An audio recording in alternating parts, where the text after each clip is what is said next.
support systems and how it is important for supporting our initiatives in business and personal life. And for this discussion, I'll be joined by a very important person, globally acclaimed. So don't go anywhere. I will be joining along with my guest after a short break.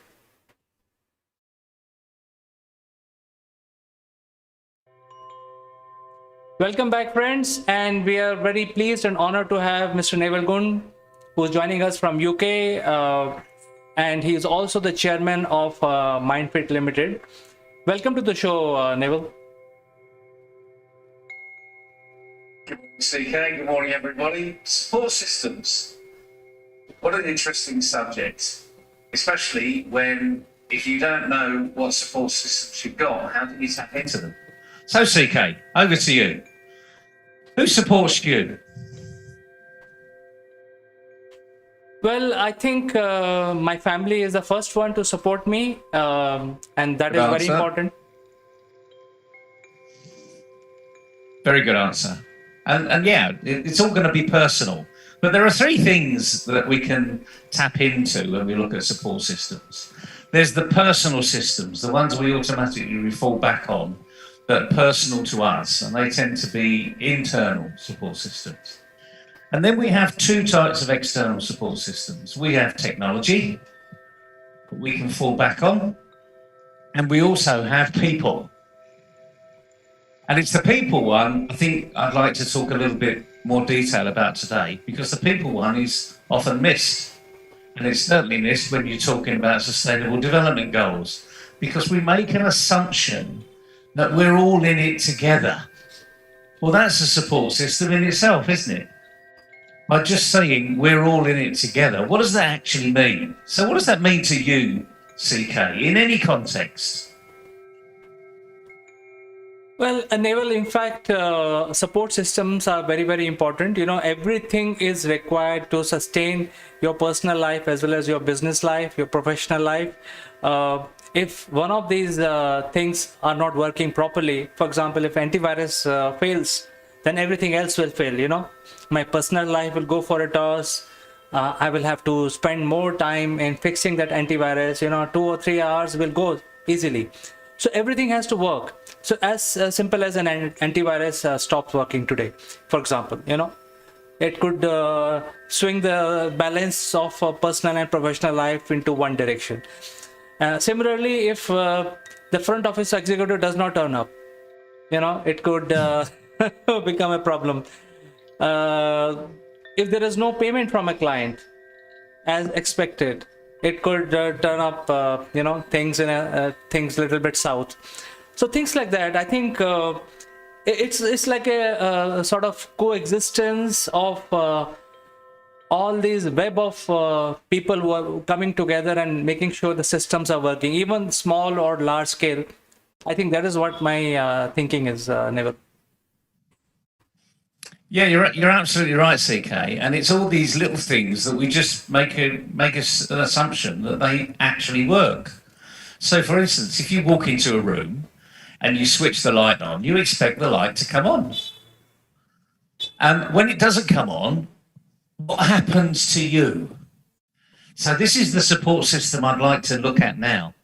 What happens when things go wrong and there's no one else around and there's just you? Do you go off in a panic like a headless chicken and say, oh my goodness, you know, the world's going to fall in, nothing's, you know, the light switch is not working, Armageddon's coming, doomsday's here? No, that's unrealistic, but it just bores the point out that some people do panic, and they panic at different levels. So let's just keep on that little theme. When that light switch doesn't work, what goes through your mind? Do you have a logical mind? Do you have a focused mindset? So in other words, are there any other lights on in the house? So have I had an electricity failure completely? Are there other people in the street got lights? Because we're all connected, no matter where we live, we're all on the same electricity system. Is it that one light bulb that just needs replacing? Is there a bigger problem? And it's those internal mechanisms that we assume there, but when we come to rely on them in something as simple as you turned the switch on and the light didn't work, what actually happens to you? And just by these very small things, we can actually find out who we are. So we don't have to look in the mirror and think about all the worst case scenarios. We just need to think about the simple ones. So when your child comes home from school and they're crying because they've had a bad day or whatever, where does your mind go? Do you blame the teacher immediately? I know some people that do, actually. That's how ridiculous this can become. But it's that internal mechanism that we need to initially work upon. That's your first support system. And how do we know that we've got a really good internal mechanism? Well, I'm breathing currently, but I'm not telling my lungs to breathe. It's happening automatically. Blood is circulating around my veins. I'm not telling the heart to pump it because it's happening automatically. So we've got certain things that are in our system that happen automatically. And the beauty about what goes on in our brain is that we can make other things happen automatically too. We can have resilient support systems. So again, let's go back to turning that light bulb on. CK, what would go through your mind if you went into your house and you just put the switch on and nothing happened? Well, I think two things will happen immediately. One, the state of shock. Oh, there is no light, and that will last for a few seconds. And after that, the logical thinking takes over and say, okay, fine. Let's examine the problem, where the problem lies, and then one by one eliminate. And that is what exactly goes on if the light bulb kind situation. And I think this is true for everything, The first reaction is always, oh my goodness, this is not working. What is going to happen? My day is ruined. And things like that. I think that's the first reaction. It depends, it takes some cases it takes about 1 minute to eradicate this feeling. In some other cases, it may take lesser. And some other extraordinary cases, it may take longer. But I think the first thing is, oh, this is not working. My day is ruined. You're absolutely right. And although we're just focusing on this one area, it's a really important area because it's the consequences of your actions. And ultimately, what you need is your initial support system to kick in so that you become confident, resilient, you're logically thinking, you're not making a mountain out of a molehill, and it's all those sort of things. And it's irrespective of whether it's turning a light bulb on or dealing with a real problem that's coming to the business.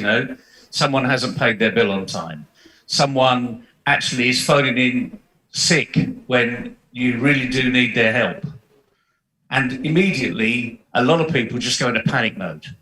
And they just forget, actually, that they can deal with this if they just think of this logically and in a systematic way. So there's your first mechanism. There's your first support mechanism, you. How well are you doing? And you just think about what happened yesterday when something went wrong. How did you deal with it? How did you act on it? Because that's how you build a level of internal confidence. And that's what your initial support mechanism is. And some people have got an amazing propensity, a resilience to an internal support system. Because it doesn't matter what's thrown at them. They just calmly think about it. Yeah, there's always this shock, horror. But how long does that last? For some people I know that drive to work and they have a bad journey to work, they could be talking about that bad journey for 2 or 3 hours later. At the coffee machine, oh, did you know what happened here? Oh, yeah, I was so lucky. That person just cut across me. I might have been in hospital. I could have been dead. Imagine if I were dead. I mean, why? Why be such a drama queen about it, So you got cut up on the way to the office. Big deal. CK, you live in India. You get cut up on the way to the office every day of the week. So it doesn't make any difference. So this is about the internal support system. But now let's talk about the external support system, working in a team. because that's where the majority of business owners do a lot of their business. They actually work within a team. What sort of things can we as owners, as leaders, as entrepreneurs, as managers, what sort of thing can we help people to, in essence, create their own support system to be able to deliver better to the team? What simple things can we get people to do? Neville, I think people used to build a lot of redundancy in their organization so that the wheel continue to move. Unfortunately, none of those things exist today, even in a larger organization where you have backup of a backup of a backup. Those things are becoming less redundant right now because of the pandemic, and the world is just coming out. It looks like that we are going to come out of the pandemic situation, but still, I think it has been announced that there will be a third wave also. So I think the sustainable growth is becoming an issue. So I think to answer your question, whatever we plan today may be valid for a month or 2 months. After that, we have to do replanning. That is the way I'm thinking right now, and I'm in that situation right now, Neville. Yeah, I totally understand that. And in essence, the word that immediately comes to mind is being flexible. I mean, there's this word that flies around the business scene currently for the last 2 or 3 years about agile operations, agile performance. Well, that relies upon you, the leader, the team player, the manager, just the person that's in a bigger team, not necessarily internally, but externally, because your team, remember, are your suppliers and your customers. They're all part of your team. And this is about you being flexible now, your business model being flexible, recognizing that we are still, in difficult arenas. There are lots of companies that didn't survive, but you have. And you've come through this. So you've been flexible, agile, if you call it, and your support systems have worked. The key now is work out which support systems have really helped you.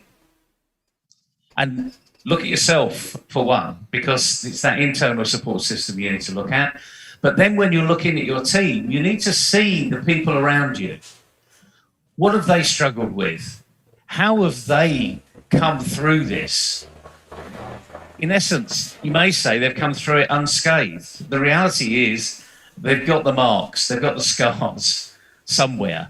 And the key thing is not to help them build more scars as you go forward. So we've all got to play our part here. And to help someone else be flexible is to show that you're flexible. So whenever we talk about helping the team succeed, 99% of the time is you've got to do it first. You've got to be the one that's actually there, encouraging, empowering, having empathy with other people and recognizing the difficulties they're going through. So you become their support system. So there's nothing difficult in understanding what this is, but there's a lot of difficulty in doing it because you're going through your own problems at the same time. Does that make a bit of sense, CK? Can you see that flexibility is something that we really do need to be building upon these days? I think so, Neville. I perfectly concur with you about being flexible, because I think that is the only strategy which is going to work, especially in the SME, SMB arena and startup arena. And personally, none of us have time to look into other people's problems, because we get so many emails. Hey, I need a job, I need this and I need that. We have nothing ourselves, so how can we help you? So I think people will have to come up with their own strategy. They have to generate their own flexibility, looking at their own surroundings, and find out what are the solutions which are specific to their surroundings. And I think this is where the SDG goals comes in picture, where, we all need to sustain. We all need to think about if we have to change the strategy. We have been doing this successfully for last 10 years, but now pandemic has put the spanner in everything. So we have to reinvent ourselves. We need to be flexible, as you said. I think this is where we are today, right now. And even if we plan things, especially, my kind of people, if we plan things like 6 months, I know for sure that there is going to be some other, something else will happen in between. And the 6 month strategy may not work. So let's look at it month on month on month, maybe a quarter maximum. That is what we can think of. Yeah, you're absolutely right. And that, in essence, is being flexible. It's actually recognizing that things have changed. So we just need to change. And that is the challenge. But like anything else, as Gandhi said, be the change. If you want to make something else happen, you've got to be the change. And it's so true. He didn't know that COVID was coming along. He's long dead by the time COVID was coming along. But he recognized that the only person that can make the difference is you. So let's not worry about how he said it, when he said it, the exact words that he said it. The essence was he really did know that we need to look internally and change. And you're absolutely right about sustainable development goals. These things that are called SDGs that people flippantly actually talk about. And they're almost like throwaways. Oh, yeah, we do this in innovation. We do this in education. We want zero hunger. We want everyone to have a house over their head, etc., etc. And the reality is the only way we're going to get SDGs to work is by having the unwritten SDG, as I call it, SDG 0. And that is having the right attitude. And if you think about it, if you have the right attitude and you work in a team in any of these SDG arenas, something good's going to happen. But if you go in there with the wrong attitude, what's in it for me, rather than what's in it for us, then you're not going to get those results. So I talk about SDG 0, quite widely these days, because it's that missing SDG. It's the one that we assume is there, but unfortunately, it just relatively on the little occasions that it is really there for everybody. Everyone's in there. And we know what that means when we've got a team that are all pulling in the same direction, CK. I'm sure you've had many occasions where you've had a little team and you've had that one person mention something and it just goes on and on and on and on, and it just skyballs into something that's absolutely enormous. You've experienced that, haven't you? Yes, Neville, I have experienced this, many times, this kind of snowballing of, good or bad publicity should be stopped, in my opinion. Excess of anything is bad. So while we are talking about SDG, I think there is a question from Ramesh, and he's asking, in his business, he also looks at SDG as an important tool for running his company, but he has no clue. He's saying that there is a training available where I can learn SDG different levels and go from there. Is there something available like that, Neville? Well, as far as training goes, I think you'll have to Google that, because I'm aware of a few people that call SDG training, but to me, it's more of a reality check. So my comments to Ramesh would simply be, what do you do in your business? What's the benefit of your business? Who really gains from your business? How do you do your business? And then step back into each of these SDGs and just have a look at which one's going to be affected. So, for instance, let's just say, a throwaway one here. Let's say you're in a delivery system. You use lots of pallets. And all of your product is moved from one place to the next on pallets. What happens to those pallets? Because they're just a medium. They're just a convenient way of moving things around. Or maybe they're shrink wrapped, with all this plastic that goes around it, because it keeps it tight and it keeps it so that it can't be broken up. What happens to that shrink wrap? Because that's what SDGs is. It's the recyclable nature of what happens to it, because someone has created that plastic. Someone has put the pallet together. And to put the pallet together takes energy. So energy is the carbon footprint. So immediately you need to start to think about, what do you do in your business? So as for going to the question, really, as for training, I'm afraid you're going to have to Google it. But a lot of it is raising your awareness as to what SDGs really are. So what is the education SDG? What does it mean? It doesn't mean free education for all, as a lot of people might think it is. But when you get zero hunger as an SDG, we know what that means. It means that everyone's got food on a regular basis so that their life improves. And health for everybody. So I say, you've got to look at what your organisation does, what your business process does, and how it impacts or is impacted by each of those SDGs. I hope that helps. I'm afraid, like anything, it throws it back into the person who's asked the question. Now you've got to do some research. Well, I think there are levels already defined by the United Nations, and there are different levels. And I think you were mentioning about SDG 0. I think that is where they start, has to happen for every business, for every professional, where you actually start understanding what is the sustainable goal for your organization. I think that is where we are. And I think we can Google it very easily, read a couple of paragraphs on that. And then you have to do a lot of thinking. I think that is where things are, because training is one thing, but you can't have a cookie cutter approach where whatever you learn in the class, you apply to your situation, because your situation may be different. I think, Ramesh, in a sense, this is what I understood.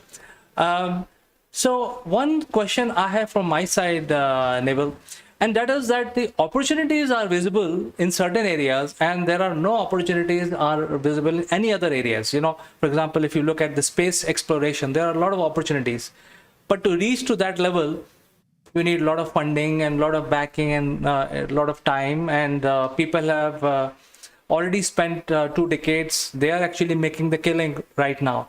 The other area of interest is healthcare and education. So what happens to the other sides of business? How they actually look at the support system in their business, because somebody is having a hotel, for example, nobody is coming into his lobby. Nobody wants to stay in a hotel right now. Very few travelers. So what they do in order to have a support for their own business? Oh, it's a great question. In essence, we need to start looking at those that have made a real success of not owning anything. I mean, you talk about the hotel business. The biggest hotel business in the world is Airbnb. They own nothing apart from a very smart algorithm that's online and anyone can sign up to, customers and clients.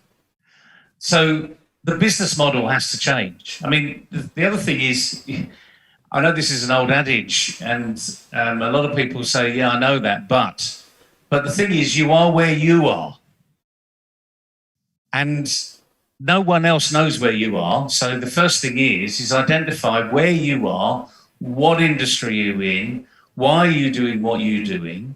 Because even in the hotel arena, I've noticed, certainly in the last 5 or 6 months, whereas although COVID has closed it down in certain areas, because they've been in lockdown, they haven't been able to do things, they have been able to do things about their business.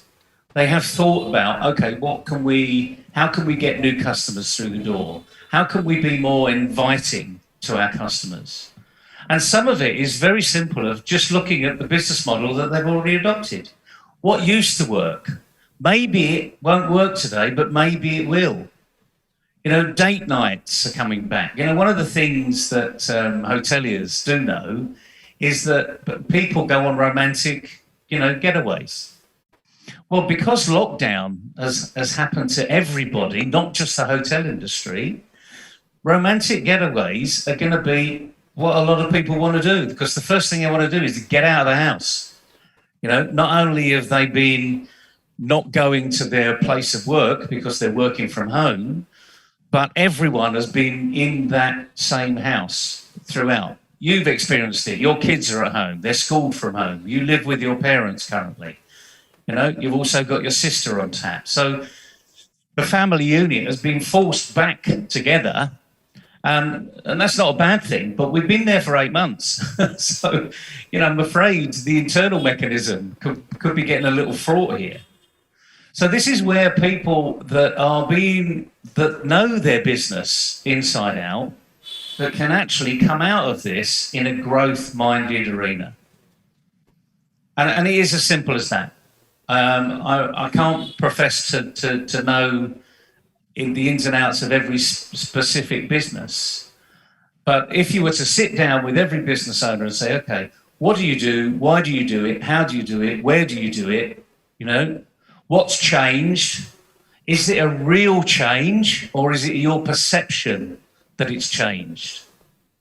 And as you and I have spoken about in the past, about the digital economy, lots of retailers in the West certainly have accelerated their digital programs, almost to the point of some big high street names have closed down their big stores.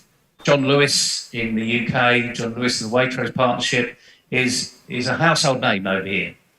It's a high-end household name as well. And they're closing down stores. Why? Because they've gone digitally.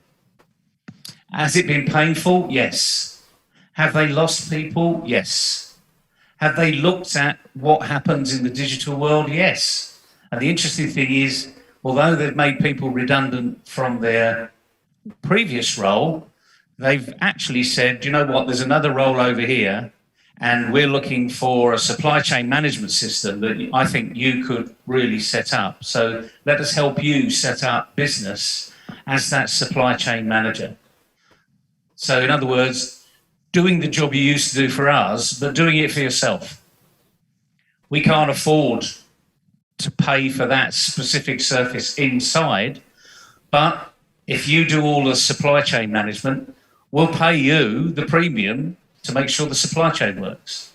So it's just a different way of doing business. And I think this is where this internal support system is coming through, because if you can think logically, you will see through any problem that's there. I mean, these are big problems, don't get me wrong. I mean, some industries have been absolutely obliterated. But I've seen what once was a tourist group that used to work outside of their area. In other words, if they had their regional tourism arena was, let's say, around Mumbai or the Mumbai district, then previously they may have been advertising overseas. Come to Mumbai, it's wonderful here, etc., etc. You can set up business, da-da-da. Now what they're doing, the smart ones are doing, they're saying it's an internal mechanism. Come to Mumbai. We've got all of these options available. You can do this, you can do that. You can't do that in your local area. So it's internal tourism that's now taken place.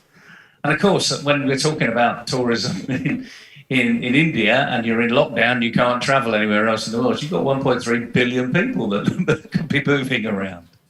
So again, you just need to think differently. This is not a permanent position currently. Things will change. Lockdown will go away. We will not have the same freedom that we had previously, as a lot of people seem to think that we're going to just go back to normal. But we're in the new normal. So you just have to think about your business, very carefully about your business, just as you have, CK. Anyone that's running their own business, you've had to think about what's changed, why it's changed, what platforms are coming up, what platforms are now no longer useful. And then you've also dealt with the change in Indian law. So you never know whether those platforms are going to be available tomorrow, because if they don't comply, all of a sudden, the Indian government say, okay, you're shut down. So why don't you share a few of those experiences where you've seen platforms change?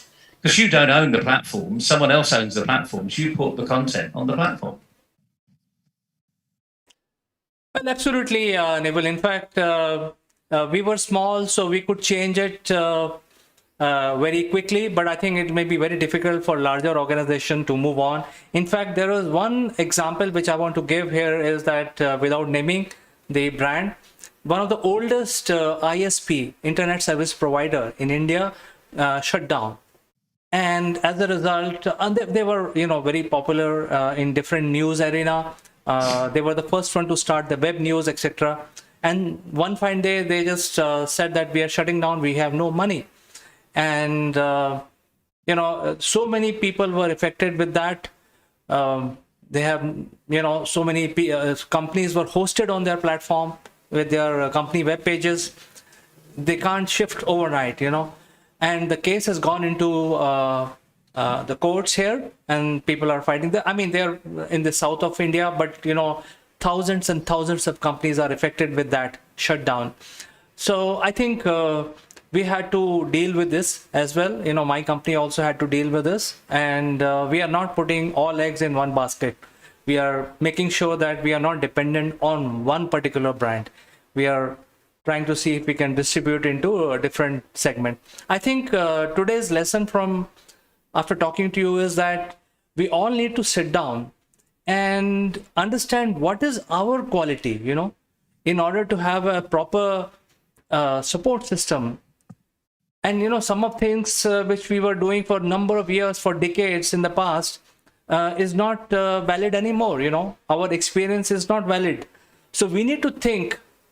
We need to take a break and think what we can do with our own hands. Let me put it in a very rustic language. What we can build with our own hands, rather than, hey, can I hire 10 people and build this software, or can I build a team? That is not going to work, because we don't know whether whatever we have built is going to be liked by the client, or there is a market for it. So I think that is the crossroads we are in. We need to identify our own strengths, personal strength, and that is the only way we can move forward, I think, Neville. That is what my thinking is. You're absolutely right, CK, and that's why today's really important, because although we just said this as, what support mechanisms have you got, it's that starts off with the internal strength and it moves to external strength when you're working with other people. And one thing we do know is the only thing that we can control is ourselves. We can influence, we can advise, we can, ultimately, if you go to it, you can bully other people. But fundamentally, if you really want others to do it, show them the way. And we've seen that so often is the case. And you will then see that you start to attract the right people, the people that want to do what you're doing, because it's exciting, it's encouraging, it's exhilarating. There are ways ahead where you can be successful. But like anything else, change is constant, and we just need to deal with it. So that's really where we need to be at the end of the day. So it's been a fascinating discussion with you today, CK. Thanks for the questions, everybody. Keep them coming in, because I know we get loads of questions, but most of them are down the same theme. And the main thing is you've got to do it. We can't do it for you. You've got to do it. It's your business, your life. So take something and go and do something with it, and then you'll learn a lot more about yourself. Thank you so much, Neville, for finding time and joining us this morning. And viewers, there are a lot of questions. The lines are always open across LinkedIn, Facebook, and YouTube. You can reach out to us and ask live questions while Neville is talking in this show. It's all live. So Neville, we will catch up tomorrow again with something even more interesting. Absolutely, CK. Enjoy, everybody. Have a good day.